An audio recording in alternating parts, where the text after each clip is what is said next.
Cats Paul for the Locker Room here. If you haven't already, please make sure to subscribe and let's get into it. Jordan Binnington has been suspended for 2 games after his actions when Ryan Hartman scored a goal. Binnington decided to get into a scrum and start a fight. Listen, this is just absolutely embarrassing at this point. Binnington is completely unhinged. I made a video earlier this season regarding some of his actions where he goes over the top, and quite frankly, I was disappointed that Marc-Andre wasn't able to punch Jordan Binnington and maybe knock some sense into his thick skull. The problem with Jordan Binnington, he's far more concerned provoking reactions from other teams than stopping a puck. Because in 52 games played, 22 wins, 24 losses, 5 overtime losses, he has a 3.39 goals against average and a sub 900 save percentage with an 892. He is having a horrific year.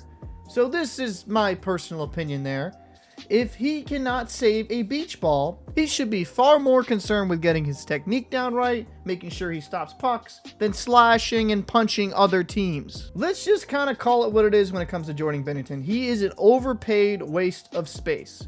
He can't save a puck. He has been struggling the last couple seasons, and I generally on this channel don't like to be so harsh on players, but for somebody with this massive of an ego, someone that thinks so highly of himself, loves to get in all these fights and start all this controversy, you'd think he'd be mainly concerned about his primary objective as a goaltender, and that's keeping the puck out of his own net. In his last 5 games, he has a 792, an 867, a 941, ooh, that's good, but then a 778 and a 919. The Blues are not a good team, but Binnington is one of the reasons why they're not a good team. They have some defensive lapses, and they definitely need to address some issues in the offseason, but Binnington is one of those issues, whether you want to acknowledge that or not. He did not look good last season. He does not look good this season, and to be very blunt, that $6 million cap hit until 2027 just looks worse and worse and worse as the seasons go on. What did you think about the suspension? Do you believe he should have got suspended for 2 games? And if you disagree, should have been for more or for less?